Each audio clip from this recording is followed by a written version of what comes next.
கல்லணை கட்டிய சோழ பேரரசர் திருமால் வளவன் கரிகால் பெருவளத்தான். நீர் மேலாண்மை எனும் அறிவியலை உலகுக்கு கற்பித்த பேரரசர் திருமால் வளவன் கரிகால் பெருவளத்தான் அவர்கள் சோழ நாட்டு தலைநகரமாக திகழ்ந்த உறையூரில் இளஞ்சேட் சென்னி என்கிற சோழ அரசரின் மகனாக பிறந்தார். அவர் தன் தாயின் வயிற்றில் கருவாக இருக்கும் போதே தந்தை இளஞ்சேட் சென்னி இறந்துவிட்டதால் கருவிலேயே அரசராகும் உரிமையை பெற்றார். இதனை தாய் வயிற்றிருந்து தாயம் எய்தி என்கிறார் சங்ககால புலவர் முடத்தாம கண்ணியார். நனி இரு முன்னீர் நாவாய் ஓட்டி வழி தொழில் ஆண்ட உறவோன் மருக களி இயல் யானை கரிகால் வளவ சென்று அமர்கடந்த நின் ஆற்றல் தோன்ற வென்றோய் என்று வெண்ணி குயத்தியாரும் இரும்பனம் போந்தை தோடும் கருஞ்சினை அறவாய் வேம்பின் குழை தெரியலும் ஓங்கு இருஞ்சென்னி மேம்பட முடைந்த இருபெரு வேந்தரும் ஒரு களத்தவிய வெந்நீர் தாக்கிய வெறுவரு நோன்தாள் கண்ணார் கண்ணி கரிகால் வளவன் தாழ்நிழல் மருங்கின் அணுகுபூ குறுகி தொழுது முன் நிற்குவீராயின் பழுது இன்று பொருணராற்று படையில் முடத்தாம கண்ணியாரும் மேலும் கடியலூர் உருத்திரங்கண்ணனார் உள்ளிட்ட சங்ககால புலவர்கள் தொடங்கி ஆங்கிலேய பொறியாளர் ஆர்தர் காட்டன் மற்றும் பேயட் சுமித் ஆகியோர் வரை வியந்து போற்றிய மாமன்னன் திருமால் வளவன் கரிகால் பெருவளத்தான். கரிகாலனின் இமய படையெடுப்பு, ரோமாபுரி வணிகம், இலங்கை மன்னன் கயவாகுவின் வரவு, சிலப்பதிகாரம், பட்டினப்பாலை போன்ற சங்க இலக்கியங்களில் உள்ள குறிப்புகள் ஆகியவற்றை கணக்கில் எடுத்துக்கொண்டும் தொக்க களியின் 3090 மிக்க கரிகால் வேந்தனம்தான் அலைக்கும் புகழ் பொன்னியின் கரை கண்டான் என்று பெருந்தொகை நூலில் சொல்லப்பட்டுள்ள களி ஆண்டை கணக்கிட்டும் மேலும் பல ஆய்வுகள் செய்தும் கரிகால் பெருவளத்தான் கிமு 65ஆம் ஆண்டு முதல் கிபி 18ஆம் ஆண்டு வரை வாழ்ந்ததாக வரலாற்று அறிஞர்கள் குறிப்பிட்டுள்ளார்கள். சோழர் அரசாட்சியை உறையூருக்கு வடக்கே காஞ்சி முதல் தெற்கே இலங்கை வரை பறந்து விரிந்த பேரரசாக முதலில் மாற்றிய பெருமை கரிகால் சோழனையே சேரும். வெண்ணி பரந்தலை வென்ற வீர திருமகன் என்று போற்றப்படும் கரிகால் சோழனின் வாழ்வில் வெண்ணி பரந்தலை போர் வரலாற்று சிறப்புமிக்க நிகழ்வாக அமைந்தது. தற்போதைய திருவாரூர் மாவட்டத்தில் உள்ள நீடாமங்கலம் அருகே கோயில் வெண்ணியில் பாண்டிய மன்னனின் படையும் சேர மன்னனின் படைகளும் அவர்களோடு 11 சிற்றரசர்களும் ஒன்று சேர்ந்து படையெடுத்து வந்து வயதில் மிக இளையவரான கரிகால் சோழனை எதிர்த்து கடும் போர் புரிந்தனர். எனினும் ஈடு இணையற்ற வீரத்தோடும் போர் நுட்பங்களோடும் போர்க்களம் புகுந்த கரிகால் சோழனிடம் அத்தனை படைகளும் தோல்வியை தழுவி சிதறி ஓடின.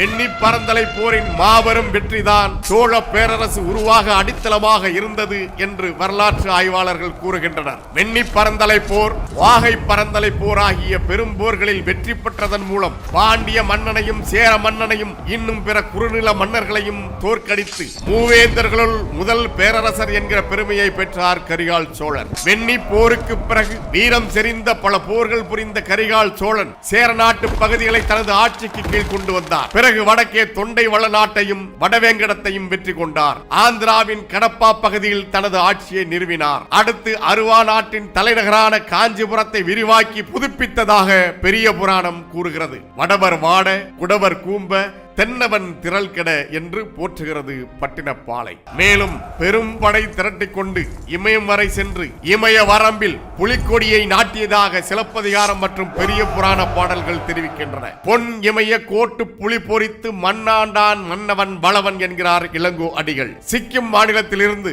திபெத் செல்லும் வழியில் சூம்பி பள்ளத்தாக்கு இன்றைக்கும் சோழ கணவாய் என்று அழைக்கப்படுகிறது. சோழ மலைத்தொடர் என்றும் அழைக்கப்படுகிறது. இந்த அடையாளம் கரிகாலன் இமயத்தை வென்றதை உறுதி செய்வதாக அமைந்துள்ளது. இமயத்தை வென்ற கரிகாலன் அடுத்து பாய்ந்தது இலங்கையின் மீது. தனது கடல் படையை வலிமை மிக்கதாக மாற்றி இலங்கை மீது படையெடுத்து வென்று அங்கிருந்து 12,000 வீரர்களை கைதியாக கொண்டு வந்தார் என்கிறது இலங்கையின் மகாவம்சம். கரிகால் சோழர் பல வகையான நீர்ப்பாசன திட்டங்களை செயல்படுத்தி உழவு தொழில் சிறந்து விளங்க வழிவகை செய்தார். அவரது ஆட்சி காலத்தில் சோழ நாட்டில் காவிரி புகம்பட்டினம் துறைமுக நகரமாக விளங்கிற்று. இதன் வழியே அந்நிய நாடுகள் ஏற்றுமதி இறக்குமதி வாணிபம் சிறப்பாக நடைபெற்று சோழ வள நாட்டின் செல்வ வளங்கள் பெருகின. கலைகளில் மிகுந்த ஈடுபாடு கொண்ட கரிகால் சோழர் நடனக்கலை மற்றும் ஓவியம் சிற்பக்கலைகளையும் ஊக்குவித்தார். வரலாற்றில் ஏனைய அரசர்களை விட கரிகால் சோழரின் புகழ் இன்றளவும் நிலைத்திருப்பதற்கு மிக முக்கிய காரணம் பூவிரி புதுநீர் காவிரி என்று புறநானூர் புகழ்கின்ற காவிரியின் குறுக்கே அவர் கட்டிய கல்லணைதான். திருச்சிராப்பள்ளிக்கு அருகே உள்ள கல்லணையின் நீளம் 1080 அடி, அகலம் 66 அடி, உயரம் 18 அடியாகும். அக்காலம் முதலே காவிரி ஆற்றில் மிக பெரும் வெள்ளம் ஏற்பட்டு அதனால் மக்களின் உயிருக்கும் உடைமைகளுக்கும் அவர்கள் செய்து வந்த வேளாண்மை தொழிலுக்கும் இழப்புகளும் பெரும் பாதிப்புகளும் ஏற்படுவதை கண்டு வருந்திய கரிகால் சோழர் காவிரி ஆற்றின் குறுக்காக ஒரு தடுப்பு அணை கட்ட முடிவு செய்து தனது 53வது வயதில் கல்லணையை கட்டி எழுப்பினார். இயற்கையின் போக்கை உணர்ந்து கட்டப்பட்ட அணை கல்லணை. ஓடும் நீரில் அணை கட்டும் தொழில்நுட்பத்தை எனக்கு விளக்கி காட்டியுள்ள இந்த காவிரி அணையை கட்டிய முன்னவனை நான் வணங்குகிறேன் என்று ஆங்கிலேயர் ஆட்சி காலத்தில் நீர்ப்பாசன அதிகாரியாக இருந்த பொறியாளர் ஆர்தர் காட்டன் வியந்து போற்றுகிறார். ஓடும் நீரின் மீது அணை கட்டுவது தொழில்நுட்பம் வளர்ந்துள்ள இன்றைய காலத்திலும் மிகவும் கடினமான பணியாகும். காரை சாந்தோ சுண்ணாம்போ ஆற்றின் ஓட்டத்தில் கரைந்து கொண்டே போய்விடும். நீரை வேறு பக்கம் திருப்பிவிட்டு அணையை கட்டிய பின்பு பாதையை மாற்ற வேண்டும் என்றால் அதுவும் முடியாது. இன்றைய நாள்களிலேயே வெள்ளப்பெருக்கு காலங்களில் நொடிக்கு 2 லட்சம் கன அடி நீர் பாயும் காவிரி ஆறு கர்நாடகம் எல்லாம் உருவாகியிராத காலத்தில், இந்தியா என்ற ஒரு நாடே உருவாக்கப்பட்டிராத காலத்தில், எல்லாமும் தமிழ் நிலமாக இருந்த நிலையில் காட்டு வளம் உள்ளிட்ட 5 வளங்களும் பெருகி கிடந்த போது கல்லணை கட்டப்படுவதற்கு முன்பான நாள்களில் எவ்வளவு தண்ணீர் காவிரியில் பெருக்கெடுத்து ஓடியிருக்கும், நீரோட்டத்தின் அளவும் வேகமும் எந்த அளவு இருந்திருக்கும். அந்த நிலையில் தடுப்பணை அமைக்கும் தொழில்நுட்பத்தை கண்டறிந்ததால் தான் கரிகால் பெருவளத்தான் கல்லணையை கட்டிய வரலாற்றை இன்றைக்கும் உலகம் வியந்து போற்றுகிறது. பேயட் ஸ்மித் என்கிற ஆங்கிலேயர் தனது இரிகேஷன் ஆஃப் சவுத் இந்தியா என்ற நூலில் கல்லணை மிகப்பெரிய சாதனை என்று குறிப்பிட்டுள்ளார். ஏனெனில் ஆற்றுப்படுகையில் அணை கட்டும் தொழில்நுட்பம் 19ஆம் நூற்றாண்டின் இறுதியில் தான் கண்டறியப்பட்டது. ஆனால் அதற்கு 2000 ஆண்டுகளுக்கு முன்பே நீரோட்டத்தின் மீது தடுப்பணை கட்டியது மனித ஆற்றலுக்கு அப்பாற்பட்ட பெரும் சாதனை என்பதால் தான் பொறியாளர் ஆர்தர் காட்டன் கல்லணையை கிராண்ட் அணைக்கட் என்று அழைத்தார். அந்த பெயர்தான் உலகெங்கும் இன்றைக்கும் பரவி நிலைத்துள்ளது. ஆர்தர் காட்டன் கல்லணையை பல ஆண்டு காலம் ஆய்வு செய்து தமிழர்களின் நீர் மேலாண்மையையும் பாசன அறிவு திறனையும் கண்டு வியந்தார். பாய்ந்தோடிய காவிரி ஆற்றின் குறுக்காக மிகப்பெரிய கற்பாறைகளை கொண்டு வந்து போட்டு ஆற்றின் நீரோட்டத்தால் ஏற்படும் நீர் அரிப்பின் காரணமாக அப்பாறைகள் கொஞ்சம் கொஞ்சமாக மணலில் புதைந்து ஒரு நிலைக்கு மேல் பாறைகள் ஆற்றின் அடியில் மணலில் உறுதியாக நின்ற பிறகு அதன் மீது அடுத்தடுத்து பாறைகளை வைத்து தண்ணீரில் கரையாத ஒருவித ஒட்டும் சாந்து ஒன்றை அந்த பாறைகளின் மீது பூசி பாறைகள் உறுதியாக ஒட்டி கொள்ளும்படி செய்து கல்லணை கட்டப்பட்டதாக ஆங்கிலேய பொறியாளர் ஆர்தர் காட்டன் தனது ஆய்வில் கூறியுள்ளார். 2000 ஆண்டுகளை கடந்து இன்றளவும் தமிழர்களின் அறிவாற்றலுக்கு சான்றாக நிமிர்ந்து நிற்கிறது கரிகால் சோழரின் கல்லணை. பேரரசர் கரிகால் பெருவளத்தானின் பாசனம் குறித்த அறிவும் உணவு உற்பத்திக்கு தேவையான பாசன பரப்பை விரிவாக்க வேண்டிய புரிதலும் அதை செயல்படுத்துவதற்கு வான் பொய்ப்பினும் தான் பொய்யா காவிரிக்கு கரை கட்டி அணை கட்ட எடுத்த முடிவும் அதற்கான தொழில்நுட்பத்தை கண்டடைந்த மேதமையும் அதை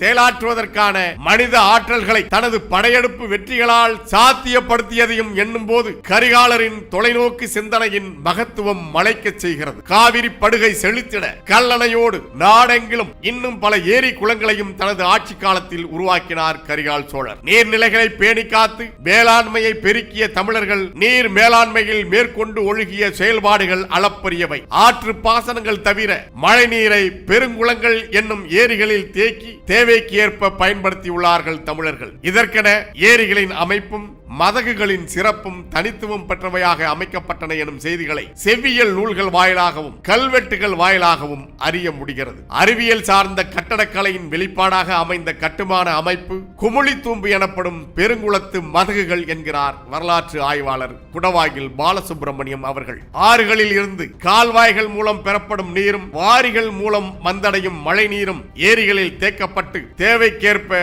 குமுளி தூம்புகள் மூலம் விளைநிலங்களுக்கு பகிர்ந்தளிக்கும் முறையை தமிழர்கள் மேற்கொண்டார்கள்.